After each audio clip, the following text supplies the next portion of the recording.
Hi dears. మామూలుగా సినిమాలు ఆనందం కోసం చూస్తాం, వినోదం కోసం చూస్తాం, కానీ కొన్ని సినిమాలు మన హక్కుల కోసం చూడాలి. సో ఆ ప్రాసెస్లో ఉక్కు సత్యాగ్రహం అని ఒక సినిమా మన ముందుకు తీసుకొస్తున్నారు. సో డైరెక్టర్, ప్రొడ్యూసర్, యాక్టర్, చాలా టైటిల్స్ ఉన్నాయి ఆయనకి. సత్యారెడ్డి గారు అండ్ జేడి లక్ష్మీనారాయణ గారు మనతో పాటు ఉన్నారు. వాళ్ళతో మాట్లాడి ఈ సినిమాని మనం థియేటర్లోనే ఎందుకు చూడాలి అని అడిగి తెలుసుకునే ప్రయత్నం చేద్దాం. నమస్కారం. నమస్కారం సార్. ఎలా ఉన్నారు సార్? బాగున్నా. సో ఉప్పు సత్యాగ్రహం తెలుసు మాకు. సో అది చాలా రెవల్యూషనరీ థింగ్. సో ఇప్పుడు ఉక్కు సత్యాగ్రహం అనే టైటిలే కొంచెం డిఫరెంట్గా ఉంది. సో ఇది రియల్ లైఫ్లో కూడా చాలా ఆడియన్స్కి కనెక్టివ్గా న్యూస్లలో చూసే థింగ్ ఇది. సో దీని మీద సినిమా తీయాలనే ఆలోచన మీకు ఎలా వచ్చింది? 32 మంది ప్రాణ త్యాగాలతోటి, లక్షలాది మంది ఉద్యమకారుల ఫలితంగా విశాఖ ఉక్కు తెలుగువారి హక్కు నినాదంతో ఏర్పడ్డ స్టీల్ ప్లాంట్ ప్రైవేటీకరణ అవుతుంటే, మేధావులు, పెద్ద వ్యక్తులు, ఉన్నతమైన అధికారాల్లో ఉండి కూడా అవన్నీ రాజీనామా చేసి వచ్చి ప్రజల కోసం పోరాడుతున్న మహానుభావులను చూసి కళాకారుడిగా, కళ కోసం కాదు, ప్రజల కోసం, నిద్రపోయేవాడు కనేది కళ, నిద్రపోయేవాడిని లేపేది కళ అనే సిద్ధాంతాన్ని నమ్మి ఒక కళాకారుడిగా ప్రజా యుద్ధ నౌక విప్లవ కవి గద్దరన్న గారిని స్ఫూర్తిగా తీసుకొని ఆయన పాటలు రాయగా అనేక మంది కవులు, కళాకారులు, ప్రజా కవులు రచించగా ఈ చిత్రాన్ని తీయటం జరిగింది. ఇంత గొప్ప వ్యక్తికి చూయిస్తే, ప్రజల మనిషి కాబట్టి, విశాఖపట్నం తోటి సత్సంబంధాలు ఉన్న వ్యక్తి కాబట్టి ఆయన్ని ఒకటే చెప్పాను, సార్ మీకు ఎలా మనసులో అనిపిస్తుందే మీడియాకు కానీ ప్రజలకు కానీ చెప్పండి సార్, బాగలేకపోతే బాగలేదని కూడా చెప్పండి సార్ అని చెప్పాను. ఆయన చెప్పమన్నా కూడా బాగలేని దాన్ని బాగుందని చెప్పడు, బాగుంటే బాగలేదని చెప్పడని ఆయన నైజం తెలుసు కాబట్టి ఆయన మీదనే వదిలేసి ఉదయం నుంచి ఆయనకి సినిమా చూపించడం జరిగింది. ఆయన అభిప్రాయం మీరే డైరెక్ట్గా తెలుసుకోవచ్చు. మీరు అన్నారు ఎందుకు తీశారని. గద్దరన్న గారంటే ఉభయ తెలుగు రాష్ట్రాల్లోనే కాదు, భారతదేశంలోనే ఉద్యమాలకు పునాది. ఆ స్టీల్ ప్లాంట్ ప్రైవేటీకరణ ఆపటం కోసం ఆయన నన్ను ఉత్తేజపరిచాడు. సమ్మెని జన్మ హక్కు రన్నో, దాన్ని ఆపేటి మొనగాడు ఎవడన్నా. సమ్మెని జన్మ హక్కు రన్నో, దాన్ని ఆపేటి మొనగాడు ఎవడన్నా. అన్నన్న మాయన్న కంపెనీ కూలన్నా, ఆహా అన్నన్న మాయన్న కంపెనీ కూలన్నా. ఎన్నాళ్ళు నీ బతుకు ఎదురు తిరగవన్నో. ఉక్కు ఫ్యాక్టరీ తల్లి దుఃఖంలో ఉన్నది. విశాఖపట్నం, విశాఖ సముద్రము శోకమై పొంగినాది. ఇలాంటి పాట ఒకటి పాడి నాకు వినిపించిన తర్వాత ఖచ్చితంగా సినిమా తీయాలని నిర్ణయించుకున్నాను. తీయటం ఒక ఎత్తైతే, ఇన్ని సంవత్సరాలు కష్టపడి తీసి అనేక మందిని యాక్టింగ్ చేసేటట్టు చేసి సెన్సార్ కష్టాలు ఎదుర్కొని గద్దర్ గారు కూడా చనిపోయిన తర్వాత ఈ చివరి 48 గంటల్లో ఎవరికైతే మేము చెప్పాలనుకున్నామో, ఎవరికైతే చూయించాలనుకున్న ఆ మహానుభావుడు చూశారు. ఆయన అభిప్రాయాన్ని మీరు తెలుసుకోండి. ప్రజలకు ఆయన ఏం చెప్తారో మీ ద్వారా తెలియజేయాలని కోరుకుంటున్నాను. మన former courageous and daring IPS officer and Jai Bharat party founder మనతో పాటు ఉన్నారు, జేడి లక్ష్మీనారాయణ గారు. సో మీరు ఒక రెవల్యూషన్ సార్, సొసైటీకి దొరికిన ఒక గోల్డ్ అండ్ డైమండ్ అని ఐకాన్ అని చెప్పుకోవచ్చు. సో మీరు నార్మల్గా సినిమా ప్రమోషన్స్లో ఇన్యాక్టివ్గా ఉంటారు, అంతగా రారు. సో ఈ సినిమా గురించి వచ్చారంటే దాని వెనక ఒక పర్టికులర్ రీజన్, చాలా స్ట్రాంగ్ రీజన్ ఉండే ఉంటుంది. సో ఆ రీజన్ ఏంటి అండ్ ఈ సినిమాని మీరు ఎందుకు ప్రమోట్ చేస్తున్నారు? ముఖ్యంగా ఏంటంటే ఈ సినిమా భారతదేశ ప్రజలతో ముడిపడిన సినిమా. ఇది కేవలం ఆంధ్రప్రదేశ్ ప్రజలు కానీ, తెలంగాణ ప్రజలు కానీ అనట్లేదు, మొత్తం భారతదేశ ప్రజలతో ముడిపడిన ఒక విషయం ఇది. ఎందుకంటే బేసిక్గా ప్రైవేటైజేషన్ అన్న ఒక విషయం. ఎందుకంటే ప్రస్తుతం నాన్ స్ట్రాటజిక్ సెక్టర్లో ఉన్న వాటన్నింటినీ కూడా ప్రైవేటైజ్ చేయాలన్న దిశగా ప్రభుత్వం ఆలోచిస్తుంది. దానివల్ల ఏంటంటే అనేక కష్టాలు వస్తాయి ప్రజలకు. ఎందుకంటే బేసిక్గా మనది వెల్ఫేర్ స్టేట్. అందులో ఈ ధనికులకు పేదలకు మధ్య ఉన్న అంతరాలు ఏవైతే ఉన్నాయో వాటిని తగ్గించాల్సిన బాధ్యత ప్రభుత్వం. దానికోసమే పబ్లిక్ సెక్టర్ అన్నది వచ్చింది. మనం టోటల్గా అమెరికన్ క్యాపిటలిస్ట్ సిస్టమ్ మనం అడాప్ట్ చేసుకోలేదు. మనం మిక్స్డ్ ఎకానమీ అనుకున్నాం. ప్రైవేటు పబ్లిక్ సెక్టర్ రెండు కలిసి ఉంటాయి. తర్వాత ఇంతకుముందు సత్యారెడ్డి గారు చెప్పినట్టు 32 మంది ప్రాణత్యాగాలతో వచ్చిన ఇది ఒక యూనిట్. తర్వాత భారతదేశంలోనే ఒక పోర్ట్ దగ్గర ఉన్న స్టీల్ ప్లాంట్ ఇది ఒకటి. కాబట్టి ఈ విధంగా ఉన్న యునిక్ ఫీచర్స్ ఏవైతే ఉన్నాయో, ఆ తర్వాత క్వాలిటీ ఆఫ్ స్టీల్ విశాఖపట్నంది చాలా గొప్పది. తర్వాత ముఖ్యంగా ఈ స్టీల్ ప్లాంట్ ఏర్పాటు చేయడానికి 16,000 మంది రైతులు వాళ్ళ భూముల్ని ఫ్యాక్టరీకి ఇచ్చారు. ఆ ఇచ్చిన సందర్భంగా వాళ్ళకు ఒక ప్లాట్, తర్వాత వచ్చేసి వాళ్ళలో ఉద్యోగం ఇస్తామని చెప్పారు. ఇప్పటికీ 8,500 మందికి ఉద్యోగాలు ఇవ్వాల. ఇది 4వ తరం. వారు మరి ఎక్కడికి వెళతారు? కాబట్టి ఈ విషయం వచ్చేసి ప్రజా సమస్యలతో ముడిపడిన విషయం. ఆ తర్వాత ప్రజలందరూ కోరుకుంటున్నారు ఇది ప్రభుత్వ రంగ సంస్థగానే ఉండాలి. కాబట్టి ఇటువంటి జెన్యుయిన్ ఇష్యూ ఏదైతే ఉందో, తర్వాత ఈ ఫ్యాక్టరీ, ఈ steel unit, Vizag steel plant అన్నది ప్రైవేటీకరణ కాకూడదని హైకోర్టులో పబ్లిక్ ఇంట్రెస్ట్ లిటిగేషన్ కూడా నా బాధ్యతగా నేను వేశాను. ఆ పబ్లిక్ ఇంట్రెస్ట్ లిటిగేషన్ నడుస్తుంది. అందువల్ల నాకు పర్సనల్గా కూడా ఇందులో చాలా ఇంట్రెస్ట్ ఉంది ఈ సబ్జెక్ట్లో. కాబట్టి ఈ సబ్జెక్టుని అత్యంత పవర్ఫుల్ మాధ్యమం ప్రస్తుతం ఉన్న సినిమా ద్వారా సత్యారెడ్డి గారు ప్రజలకు తెలియజేయబోతున్నారన్న విషయం తెచ్చి చాలా ఆనందించాను. మంచి మిత్రులు వారు, అప్పుడప్పుడు కలిసినప్పుడు కూడా మాట్లాడుకునేవారం. కానీ ఈరోజు సినిమా ఇవి చూసిన తర్వాత నేను ఆశ్చర్యపోయాను. నేను అనుకున్న దానికి వీరు యాక్చువల్గా చూపించిన దానికి చాలా డిఫరెన్స్ ఉంది. అంటే ఆ విధంగా చూస్తున్న వాళ్ళు ఎవరు కూడా ఆ సీట్లో ఖచ్చితంగా కూర్చోలేరు. ఎప్పుడు లేద్దామా అనిపిస్తుంది. మనం కూడా ఆ పాటలతో మనం కూడా గొంతు కలుపుదామా అన్న ఫీలింగ్స్ వారు తీసుకొచ్చారు. సార్, బేసిక్గా సినిమా చూసే విధానం మారిపోయిందండి. అంటే ఒకప్పుడు అంటే ఏది చూపించినా చూస్తుండే ఆడియన్స్. ఇప్పుడు ఈ సోషల్ మీడియా పెరిగిన తర్వాత ఈ 5G వరల్డ్లో ఆడియన్కి చాలా టెక్నాలజీ దగ్గరికి వచ్చేసింది, చేతిలో ఉంది. సో ఇలాంటి టైప్ ఆఫ్ ఫిలిమ్స్ని థియేటర్లోనే చూడాలి అంటే చాలా మందికి కష్టంగా ఉంటుంది. సో ఈ సినిమాలో స్పెషాలిటీ ఏంటి, అండ్ మీ క్యారెక్టర్ కూడా ఈ సినిమాలో ఉందంట. అంటే గొప్ప వ్యక్తులు ఎలా ఉంటారంటే వాళ్ళు ఇతరులకు ఆపాదిస్తారు వారు చేసిన విషయాలు, వాళ్ళు చెబుతుంటారు. కాబట్టి మిత్రులు కాబట్టి వారు ఆ విధంగా చెప్పారు. కానీ ఈ విషయం ఏదైతే ఉందో అది ఖచ్చితంగా ఈ కంప్లీట్, ఎందుకంటే కథ, మాటలు, తర్వాత వచ్చేసి అప్పుడు దాసరి నారాయణరావు గారు చూసేవారు. వారు కథ, మాటలు, పాటలు, స్క్రీన్ ప్లే అన్ని కూడా దాసరి నారాయణరావు గారు. తర్వాత మళ్ళా ఒకసారి సత్యారెడ్డి గారిని ఈరోజు ఆ టైటిల్ చూసే అవకాశం నాకు దొరికింది. తర్వాత ఆయన స్వయంగా కూడా నటించారు. తర్వాత ఆ ఉద్వేగభరితమైన ఆయన హావభావాలు చూస్తే కూడా ఎప్పుడైతే మనిషి ఆ విషయంతో ట్రూగా కనెక్ట్ అవుతామో అప్పుడు మన శరీరం కూడా స్పందిస్తుంది ఆ విధంగా చేయడానికి. కాబట్టి ఆ పాటలు, తర్వాత ముఖ్యంగా గద్దర్ గారు ఈ సినిమాలో నటించడం అన్నది చాలా గొప్ప విషయం. గద్దర్ గారు నాకు బాగా పరిచయం. ఏం లచ్చన్న ఎట్లున్నావే అంటారు ఆయన కలిసినప్పుడు. కాబట్టి ఆ విధమైన ఆయన్ని కూడా ఒకసారి స్క్రీన్ మీద మళ్ళా చివరిసారిగా ఆయన చూడడం అన్నది కూడా జరిగింది. ఆయన కూడా చాలా ఇన్వాల్వ్ అయి చేశారు. ఎవరు, కోరేటి వెంకన్న గారు కావచ్చు, లేకుంటే సుద్దాల అశోక్ తేజ గారు కావచ్చు, వారు రాసిన పాటలు, అందులో ఉపయోగించిన పదాలు కూడా చాలా ఇదిగా ఎమోషనల్గా, ఇన్స్పిరేషనల్గా ఉంటాయి. మీరు అన్నారు సినిమాకి వెళ్ళి కూర్చోవాలి. సినిమా సాధారణంగా మనం ఒక ఎంజాయ్మెంట్ కోసం లేకుంటే టైంపాస్ కోసం చూస్తుంటాం. కానీ కొన్ని సినిమాలు మన సామాజిక బాధ్యతతో చూడాల్సిన అవసరం కూడా ఉంది. ఎందుకంటే ఈ సినిమాకి ఎంత ఖర్చు పెట్టి తీసిన తర్వాత ఇది ఎవరి కోసం తీస్తున్నారు? ఫైనల్గా ఒక అభూత కల్పన కాదు, ఫ్యాంటసీ వరల్డ్ కాదు, ఇది రియాలిటీ. అందుకని ఈ మధ్య నాకు చూస్తున్నది ఏంటంటే బయోపిక్స్ కూడా బాగా జనాలు చూస్తున్నారు. రియల్ టైమ్ స్టోరీస్, బయోపిక్స్ కూడా ఈ మధ్య ఆడియన్స్ పెరిగారు. ఫ్యాంటసీలో ఉండడం కన్నా నిజమైన రియలిస్టిక్ ఇష్టపడుతున్నారు. కాబట్టి ఇది కూడా రియలిస్టిక్, ప్రజల యొక్క సమస్యలతో ముడిపడిన cinema.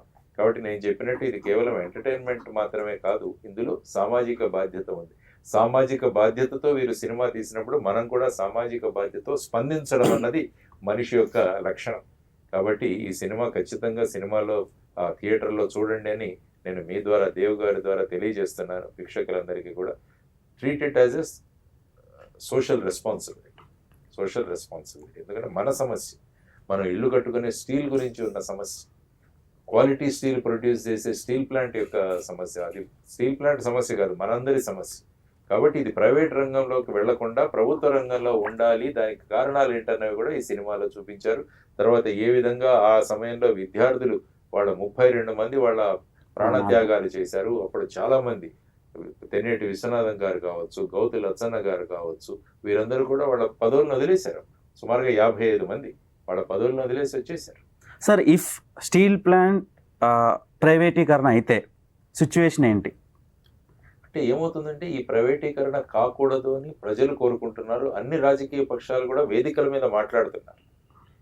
Including Bharatiya Janata party కూడా ఈ స్టీల్ ప్లాంట్ ప్రైవేటీకరణ అవ్వదనే చెబుతున్నారు. అది అందరూ ఆ విధంగా మాట్లాడుతున్నప్పుడు మాకు కూడా ఆనందం కలుగుతుంది. అంటే ఈ స్టీల్ ప్లాంట్ ప్రైవేటీకరణ అవ్వదులే. కానీ ఎప్పుడైతే మనం మాట ఇచ్చిన తర్వాత మన చర్యలు కూడా ఆ విధంగా ఉండాలి.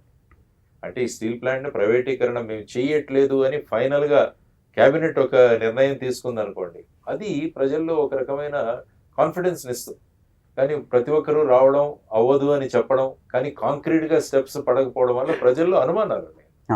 నిజంగా మనల్ని ఈ రాజకీయంగా మనల్ని ప్రభావితం చూపించడానికి చేస్తున్నారా, నిజంగా చిత్తశుద్ధితో చేస్తున్నారా అన్నది కూడా ప్రజల్లో అనుమానం కలుగుతుంది. కాబట్టి ఆ అనుమానం ఎప్పుడు రానివ్వకూడదు పొలిటికల్ పార్టీస్. వారు ప్రజాపక్షపాతిగా పనిచేసే మీరు చాలా ట్విస్ట్లు ఇచ్చారు లాస్ట్ ఒక 2 years నుంచి, కామన్ పీపుల్కి, పొలిటికల్ పీపుల్కి, అందరికీ. సో అలా ఇవ్వడానికి రీజన్స్ చాలా ఉండొచ్చు, నేను ఆ రీజన్స్ అడగను. కానీ చాలా రోజుల తర్వాత మీరు మీడియా ముందు కూడా వచ్చారు కాబట్టి కొన్ని అడగక తప్పట్లేదు. ఫస్ట్ థింగ్, జై భారత్ పార్టీ, మీరు జనసేన పార్టీ నుంచి బయటకు వచ్చి జై భారత్ పార్టీ పెట్టి సో ఓడిపోవడం జరిగింది. సో ఎలా అనిపించింది సార్, ఈ ఎక్స్పీరియన్స్ ఎలా అనిపించింది మీకు? ఇదంతా ఏంటంటే మనం పార్టీలోకి రావడము, తర్వాత ఎన్నికలు అన్నది ప్రజలను చైతన్యవంతంగా చేయడానికి వచ్చే విధానాలు. ఎందుకంటే లేకుంటే ప్రస్తుతం ఉన్న ఎన్నికల్లో ఇంత ఇన్వెస్ట్మెంట్ పాలిటిక్స్ అయిపోయాము.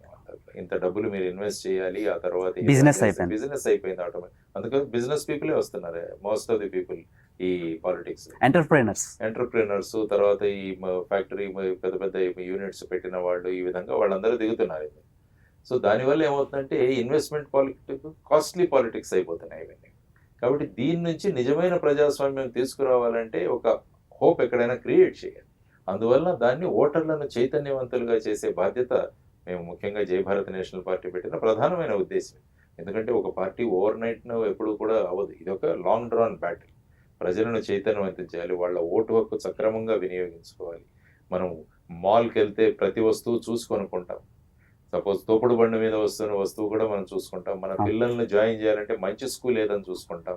తర్వాత మనం ఎవరైనా ఒంట్లో బాగాలేకుంటే ఏ హాస్పిటల్, మంచి హాస్పిటల్ ఏదని 10 మందిని ఎంక్వైరీ చేస్తాం. క్వాలిటీ అంటే మన చేతిలో ఉన్న ఇంత ఓటు హక్కుని మనం ఎవరిని ఎన్నుకుంటున్నాం అన్నది కూడా చాలా విషయం. ముఖ్యంగా సుమారుగా చూస్తే 37 నుంచి 38% క్రిమినల్ రికార్డులు ఉన్నవాళ్ళు పార్లమెంట్ లో ఉన్నారు. ఎగ్జాక్ట్లీ. మరి వీటన్నిటి గురించి ప్రజలను జాగృతి చేయడం అన్న బాధ్యత మన మీద ఉంటుంది. సో ఆ బాధ్యతతో వచ్చామన్నమాట మేము. So it's a long run process. ముందుకు తీసుకెళ్తాం, ఎలక్టోరల్ రిఫార్మ్స్ కూడా తీసుకురావాలి. అదే అంటే బేసిక్గా సార్, నార్మల్గా ఎవడెలా పోతే నాకేంటి అనుకునే ఈ జనరేషన్లో మీలాంటి పర్సన్ మీ పర్సనల్ లైఫ్ని మొత్తం పక్కన పెట్టి థ్రెటనింగ్స్ ఉన్నా సరే భయపడకుండా మ్యాక్సిమం అవేర్నెస్ క్రియేట్ చేయడానికి ట్రై చేస్తున్నారు. సో మీ లైఫ్లో జరిగిన చాలా కేసులే సినిమాలు తీసి హిట్లు కొట్టి డబ్బులు కూడా సంపాదిస్తున్నారు. సో వాటి మీద మీ ఒపీనియన్ ఏంటి? అండ్ ఈ సినిమా కూడా సేమ్ అలానే అవేర్నెస్ కోసమే తీసినట్టు కనిపిస్తుంది. సో అండ్ దీనికోసం డెఫినెట్గా, ఎందుకంటే ప్రజలలో, అందుకనే చెప్పాను నేను, బయోపిక్స్ అన్నవి చాలా ముఖ్యంగా యూత్ని చాలా ఆకర్షిస్తాయి. తర్వాత వచ్చేసి ప్రజా సమస్యలు తెలుసుకోవడానికి కూడా ఇప్పుడు ఏంటంటే సోషల్ మీడియా వచ్చాక రకరకాల వ్యూ పాయింట్స్ వస్తుంటాయి. కాబట్టి ఒక ఆథెంటిక్ ఇన్ఫర్మేషన్ కూడా రావడం చాలా అవసరం. అది కూడా మెయిన్ స్ట్రీమ్ దీంట్లో ఫిల్మ్లో రాగలిగితే అది ఇంకా ప్రభావవంతంగా ఉంటుంది. ఎందుకంటే సోషల్ మీడియాలో ఎవరు ఏదైనా మాట్లాడచ్చు, కానీ నిజమైన సినిమా తీస్తున్నప్పుడు అది కూడా ఇటువంటి పబ్లిక్ ఇష్యూని తీసుకొని చేస్తున్నప్పుడు అందులో చాలా రీసెర్చ్ కూడా చేసింటారు. ఎందుకంటే సినిమాలో కొన్ని ఇవి చూస్తే అప్పుడున్న విజువల్స్ అవన్నీ కూడా ఇందులో పెట్టారు. ట్రైలర్ లో చాలా రియలిస్టిక్ గా ఉంది సినిమా. అందుకనే, ఎందుకంటే అది ఖచ్చితంగా నచ్చుతుంది. ఎందుకంటే బేసిక్ గా మన దగ్గర యువతరం చాలా పెద్ద సంఖ్యలో ఉన్నారు. కాబట్టి వాళ్ళను ప్రభావితం చేస్తే వాళ్ళే రేపు దేశాన్ని ముందుకు తీసుకెళ్లాల్సిన వాళ్ళు. కాబట్టి వాళ్లకు ఏ విధంగా ఇష్యూస్ పరిచయం చేయాలన్న దృష్టితో కూడా వీరు కూడా ఒక సోషల్ రెస్పాన్సిబిలిటీతో తీసిన సినిమా. అందుకని నేను చెప్పాను, మనం కూడా ఒక సోషల్ రెస్పాన్సిబిలిటీగా దానికి రెస్పాండ్ అవ్వాలి అని అంటున్నాను అన్నమాట. ఈ సినిమాకి బిగ్గెస్ట్ మీరే సార్. ఎందుకంటే ప్రమోషనల్గా చెప్తున్నాను నేను. ఒక రకంగా ఒక సినిమా తీసి ఆడియన్స్ వరకు తీసుకురావడం చాలా కష్టం. తీయడం ఒక రకమైన కష్టం, అది ఒక కామన్ ఆడియన్స్ వరకు తీసుకురావడం అనేది అది కత్తి మీద సాము లాంటిది. సో దాంట్లో మీరు పాల్గొన్నందుకు వీళ్ళు నిజంగా లక్ ఫీల్ అవ్వాలి. అండ్ ఈ ప్రమోషనల్ ఈవెంట్కి మీరు వచ్చి ఉక్కు సత్యాగ్రహం ఆడియన్స్కి చూడమని మీరు మీ వాక్యాల్లో ఎలా చెప్తారు ఆడియన్స్? డెఫినెట్గా, ఎందుకంటే మన ప్రజాస్వామ్యంలో మన జీవితాలతో అనేక అంశాలు ముడిపడి ఉంటాయి. ఆ అంశాల గురించి మనకు ఒక అవగాహన ఉండడం చాలా అవసరం. ఆ అవగాహన మనం పేపర్లో చదవచ్చు, లేకుంటే టీవీ ఛానల్స్లో చూడవచ్చు. కానీ మన భారతదేశంలో, ముఖ్యంగా దక్షిణ భారతదేశంలో అత్యంత పవర్ఫుల్ ఏదైనా మీడియా ఉంటే అది సినిమా. ఎందుకంటే లక్షలాది మంది ఫ్యాన్స్ ఉంటారు. ఒక్కొక్క సినిమా హీరో తీసుకుంటే లక్షలాది మంది ఫ్యాన్స్ ఉంటారు. తర్వాత రాజకీయాల్లో కూడా సినిమాలో ఉన్న వాళ్ళని ఆదరించింది మన దక్షిణ భారతదేశం. అటు తమిళనాడు కావచ్చు, ఇటు ఆంధ్రప్రదేశ్ కావచ్చు, కర్ణాటక, ఇవన్నీ కూడా వీళ్ళందరూ కూడా ఈ విధమైన ప్రభావం. కాబట్టి అటువంటి ఆడియన్స్ను ప్రభావం చేసేది మళ్ళా ఇటువంటి సినిమాలే. అందువల్ల ఈ సినిమా మాధ్యమం ద్వారా ఈ నిజమైన సమస్యను మీ ముందు ఉంచడానికి ప్రయత్నం చేస్తున్నారు. కాబట్టి చూడండి, అందులో మీకున్న కామెంట్స్ ఇవ్వండి. ఇంకా దాంట్లో ఏమన్నా మీకు అనుమానాలు ఉంటే కూడా వారు ఖచ్చితంగా నిరసన చేస్తారు. ఫైనల్గా మనకు కావలసినది ఏంటంటే, ఈ విశాఖపట్నం స్టీల్ ప్లాంట్ అన్నది ప్రభుత్వ రంగ సంస్థగా కొనసాగాలి అన్నది ప్రజల యొక్క అభిప్రాయం. ఎందుకంటే మనకు లోక్సభలో కానీ శాసనసభలో ఉన్న వాళ్ళు ప్రజాప్రతినిధి. ఎందుకంటే పీపుల్. కాబట్టి ప్రజా అభిప్రాయాన్ని వాళ్ళు అక్కడికి తీసుకువెళ్ళి ఆ విధంగా నిర్ణయాలు తీసుకోవాలి. లేకుంటే వాళ్ళు ఏదో నిర్ణయం తీసుకొని ప్రజల మీద రుద్దడం, అది ప్రజాస్వామ్యం కాదు. అదేమవుతుందంటే నిరంకుశత్వం. కాబట్టి ప్రజాస్వామ్యంలో ప్రజలందరూ ఈ విధంగా కోరుకుంటూ, దానికి ప్రజలు కూడా సింపుల్ సొల్యూషన్లు ఇచ్చారు. ఏంటి, ఈ స్టీల్ ప్లాంట్కి మీరు స్వతంత్ర గనులు కేటాయించండి, ఇండిపెండెంట్ వాళ్ళు మైన్స్ కేటాయించండి, లేకుంటే స్టీల్ అథారిటీ ఆఫ్ ఇండియాలో దీన్ని కలపండి. Simple solutions. ఈ రెండు కూడా ప్రభుత్వాలు చేయవచ్చు. మరి ఆ విధంగా చేయడానికి ఇంత సమయం ఎందుకు పడుతుందని ప్రజలు అడుగుతున్నారు. కాబట్టి దాన్నే ఇందులో ప్రతిబింబించారనమాట.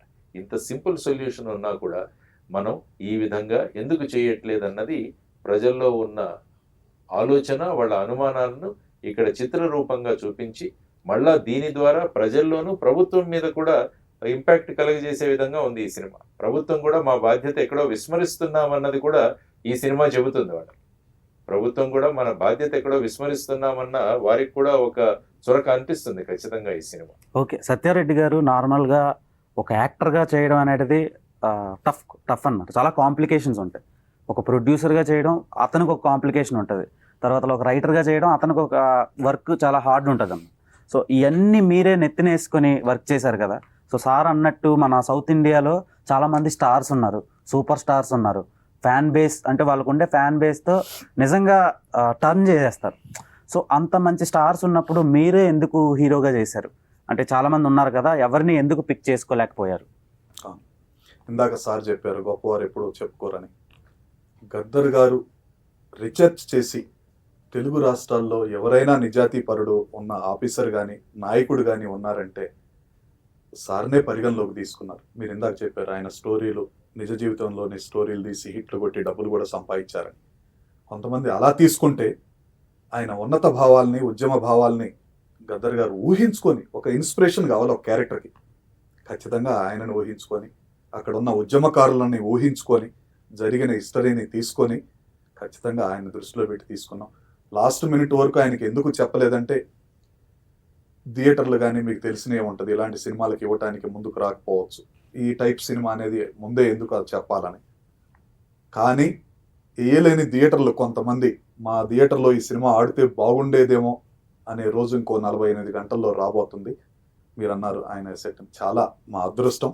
నాకంటే కూడా విశాఖ ప్రజలు, స్టీల్ ప్లాంట్ ఉద్యోగులు, భూ నిర్వాసితుల అదృష్టం ఆయన ఈ సినిమా చూడటం. ఆయనకు ఒకవేళ నచ్చి ఉండకపోతే, నేను తప్పుదారి పట్టించుంటే దాంట్లో సత్యారెడ్డి గారు ఫోన్ వచ్చింది వెళ్ళిపోతున్నాను అంటాడు. ఒక్క సెకండ్ కూడా నాకు సమయం ఇచ్చేవాడు కాదు, మీడియాతోటి మాట్లాడేవాడు కాదు. ఆయన చూడని మీడియా కాదు, ఆయన చూడని నేషనల్ మీడియా కాదు, ఇంటర్నేషనల్ స్థాయిలో వెళ్ళాడు. రియల్గా ఆయన మా కథానాయకుడు. ముందు చెప్తే దాని మీద ఎన్ని ఇబ్బందులు ఉంటాయన్న కారణంతో అన్ని రెడీ అయినాక రిలీజ్కి వెళ్ళే ముందు చెప్తున్నా. మనస్ఫూర్తిగా మీ ద్వారా సార్కి ధన్యవాదాలు. ఈ చిత్ర యూనిట్ అందరి తరపున, గద్దర్ గారి ఆత్మ తరపున, గద్దర్ గారి కుమార్తె తరపున కూడా హృదయపూర్వక. ఆమె చెప్పింది డయాస్ మీద, మిమ్మల్ని చూస్తూ పెరిగాం సార్, మాలో ఇన్ని భావాలు ఉన్నాయంటే మీరు కూడా ఒక ఇన్స్పిరేషన్ సార్. అలాంటి వాళ్ళు తెలుగు రాష్ట్రాల్లో ఎన్నో వందల వేల మంది ఉన్నారు, వాళ్ళల్లో నేను ఒకడిని. రాజకీయాల్లో వేరుగా ఉన్నా కానీ భావాల్లో, ఉద్యమాల్లో ఎన్నోసార్లు కలిసాం ఆయనతోటి. చాలాసార్లు చెప్పాను సార్ మీరంటే ఇన్స్పిరేషన్ అని, వాళ్ళల్లో నేను ఒకడిని. ఈ కథానాయకులు మీరు అన్నట్టు నేను అడిగితే చాలామంది వస్తారు. నేను చాలామంది కథానాయకులతోటి 53 సినిమాలు తీశాను. ఇదే ఛాంబర్లో ప్రొడ్యూసర్ సెక్టర్ చైర్మన్గా ఎలక్టెడ్ బాడీలో గెలిచాను. కానీ ఒక అమ్మాయిని పెట్టుకున్నాము హీరోయిన్గా, ఒక క్యారెక్టర్ని. ఒక వారం రోజులు యాక్ట్ చేసిన తర్వాత 2 డైలాగులు వినేసి ఇది ఏదో తేడా కొడుతుంది, మాకేదో మళ్ళీ కమర్షియల్ సినిమా కాదని నా డబ్బులు నాకు ఇచ్చి పారిపోయింది. మళ్ళీ రీషూట్ చేసాం. గద్దర్ గారు చెప్పినా కూడా ఆవిడ అలా పెద్దవాళ్ళు ముందుకు రాకపోవచ్చు, వాళ్ళ రిస్ట్రిక్షన్స్ ఉంటాయి. పెద్ద హీరోయిన్ తోటి నేను చేశాను, వరల్డ్ మిస్ వరల్డ్ తోటి కరిష్మా కోటక్, శంకర్ దాదా జిందాబాద్లో చిరంజీవి గారి పక్కన చేసిన అమ్మాయి తోటి 2వ సినిమా నేను హీరోగా, అమ్మాయి హీరోయిన్గా చేశాను. నాకు తెలియని ఇండస్ట్రీ కాదు, నాకు తెలియని డైరెక్టర్ లేరు, హీరోలు లేరు, హీరోయిన్స్ లేరు. 25 సంవత్సరాల నుంచి ఇదే కళామ తల్లిని నమ్ముకొని ఉన్నాను. నా కుటుంబం, నా మిత్రులందరూ కూడా వందలాది మంది ఉన్నారు. చేయలేరేమో, వాళ్ళు ముందుకు రారేమో నుంచి దాన్ని అప్రోచ్ కాలేదు తప్ప పెద్దోళ్ళతోటి చేయాలని ఉంది. ఎవరు చేయనప్పుడు నాకు తప్పదు కాబట్టి చేశాను. చాలా చేంజెస్ జరిగినాయి మన ఏపీ అండ్ టీఎస్ పాలిటిక్స్లో. మీరు బయటకు వచ్చిన తర్వాత వాళ్ళ సిద్ధాంతాలు బాగాలేదని బయటకు వచ్చారు మీరు. సో ఇప్పుడు ఎలా ఉంది సార్, రూలింగ్ ఎలా అనిపిస్తుంది? రూలింగ్ ఎప్పుడు కూడా నేను కోరుకునేది ఏంటంటే ప్రజల యొక్క స్థితిగతులు మారాలి. ప్రజల యొక్క స్థితిగతులు మారి వారి అందరి అభిప్రాయాలు ఏవైతే ఉన్నాయో, వారు ఏ విధంగా ప్రభుత్వాన్ని చూస్తున్నారో వాటిని నిజం చేయడం ప్రభుత్వం యొక్క బాధ్యత. కాబట్టి ఎలక్షన్ అప్పుడు చాలా విషయాలు చెప్పి వస్తుంటారు, మేము అది చేస్తాం ఇది చేస్తామని. సో వచ్చిన తర్వాత ఏమేం చేస్తున్నారు, ముఖ్యంగా మనకేంటంటే భారతదేశంలోనూ మన 2 రాష్ట్రాల్లో కూడా యువతరం చాలా పెద్ద సంఖ్యలో ఉందని చెప్పారు. తర్వాత చాలా మంది ఇప్పుడు ఉద్యోగాల కోసం చూస్తున్నారు. ఉద్యోగాలకు అంటే ప్రభుత్వ ఉద్యోగాలు కావచ్చు, ప్రైవేట్ కావచ్చు, స్వయంగా కూడా వాళ్ళు ఎంటర్ప్రినర్స్గా కూడా మారచ్చు. ఈ విధమైన వాతావరణాన్ని కలుగు చేయాల్సిన బాధ్యత ప్రభుత్వం మీద ఉంది. మీరు ప్రభుత్వ ఉద్యోగాలు కొంతమందికే ఇవ్వగలరు, మిగతా వారందరికీ కూడా పెద్ద ఎంప్లాయ్మెంట్ బేస్ క్రియేట్ చేయాలంటే ఇన్వెస్ట్మెంట్లు తీసుకురావాలి, బయట నుంచి కొత్త యూనిట్స్ రావాలి. ఆ తర్వాత ఎవరైనా స్వయంగా మేము చేస్తాము అనుకుంటే వాళ్లకు చేయూతగా నిలబడి స్టార్టప్స్ కావచ్చు, ఎంటర్ప్రినర్షిప్ కావచ్చు, వీటన్నిటి కూడా వాళ్ళకి ఇవ్వగలగాలి. ఈ విధంగా ప్రభుత్వం పనిచేయాలని ఎప్పుడు కూడా కోరుకుంటాం ఈ 2 రాష్ట్రాల్లో కూడా. ఎందుకంటే యువతరాన్ని మనం మిస్ చేసుకుంటే ఆ తర్వాత యువతరం ఏ మార్గంలో వెళుతుందన్నది కూడా చాలా కష్టం. అండ్ వన్ మోర్ థింగ్ ఏంటంటే చాలా మైగ్రేషన్స్ మన ఏపీ నుంచి తెలంగాణ నుంచే జరుగుతున్నాయి. లాస్ట్ 1.5-2-3 years నుంచి maximum number of students and youth బయటకు వెళ్ళిపోతున్నారు. అది బిజినెస్ అవనాయండి, స్టడీస్ అవనాయండి. దానికి ఎప్పుడు సార్ ఫుల్ స్టాప్ పడుతుంది? అంటే ఏంటంటే విదేశాలకు వెళ్ళి అక్కడ చదువుకొని అక్కడ చేయడం దాంట్లో ఏమీ అభ్యంతరం తీసుకోకూడదు. ఎందుకంటే అక్కడ ఎడ్యుకేషన్ బాగుంటే వెళ్ళండి. అందుకనే ఎప్పుడు ఏంటంటే లెర్న్, ఎర్న్ అండ్ రిటర్న్ అంటాం. అక్కడ వెళ్ళి చదువుకోండి, సంపాదించండి, మళ్ళీ దేశానికి రండి. చేసి ఇక్కడ మన దేశంతో మన బాధ్యత ఉంది. We have to pay back to the society. ఈ సొసైటీ నుంచి ఎంతో తీసుకున్నాం కాబట్టి మళ్ళీ ఈ సొసైటీకి ఇవ్వాల్సిన బాధ్యత మన మీద ఉందని. తరువాత ఈ మైగ్రేషన్ జరగకుండా చూడాల్సిన బాధ్యత కూడా మళ్ళీ ప్రభుత్వాలు, గవర్నమెంట్ది. ఎందుకంటే ఆ విధమైన అట్మాస్ఫియర్, ఆ విధమైన ఇండస్ట్రియల్ సెటప్, ఆ తర్వాత ఆ విధమైన యూనివర్సిటీస్, ఇవన్నీ కూడా చేయాల్సిన బాధ్యత ప్రభుత్వం మీద ఉంది. కాబట్టి ఆ విధంగా ప్రభుత్వాలు ఆలోచిస్తూ ఈ మైగ్రేషన్ నేను ఎలా తగ్గించగలను, అక్కడ నుంచి మైగ్రేషన్ ఇక్కడికి ఎందుకు రాకూడదని ఆలోచించాలి ప్రభుత్వం. అమెరికా వాళ్ళు వచ్చి ఇక్కడ చదువుకోవాలని వాళ్ళకి ఎందుకు కోరుకోవట్లేదు? ఆ విధమైన పరిస్థితిని కల్పించాల్సిన బాధ్యత మనది.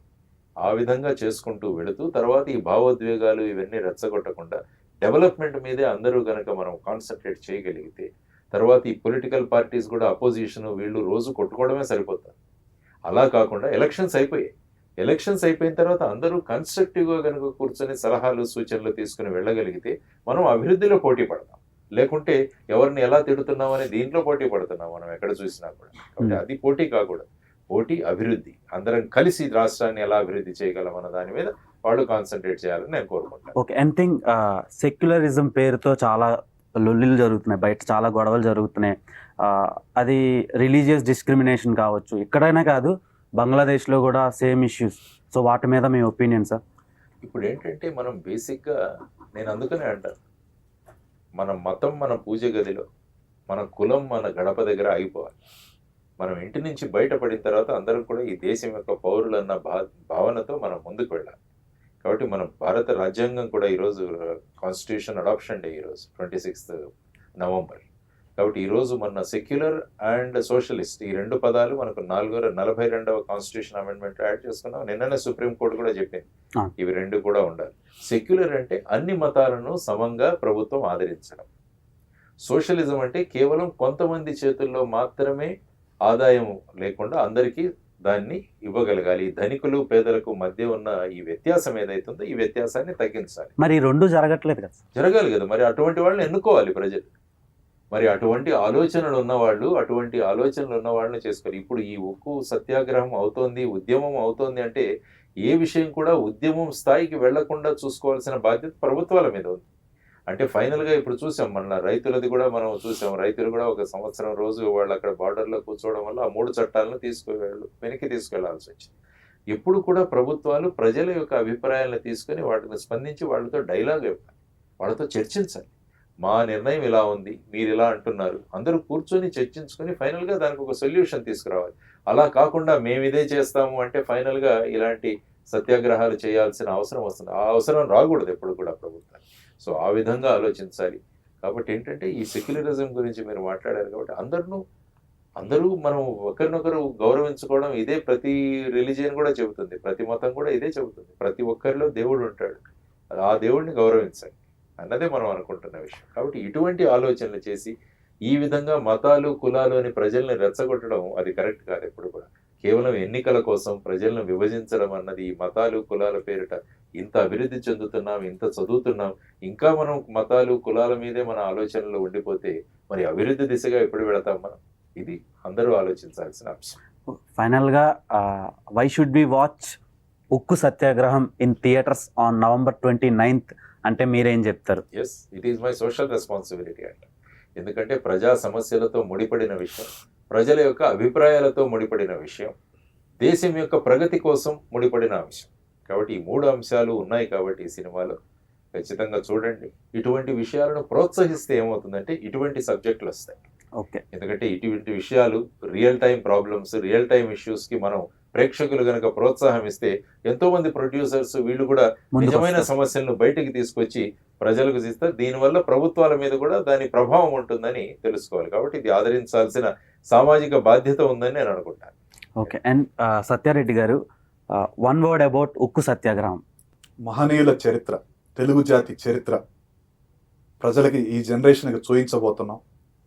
ఇది తెలుగు జాతి ఏంటి, ఉక్కు సత్యాగ్రహం ఏంటి, 32 మంది ప్రాణాలతోటి సాధించుకున్న కాపాడుకోవటం ఎలా అనే దానికి సార్ చెప్పినట్టు ఇది ఒక ఇన్స్పిరేషన్గా మిగులుద్ది.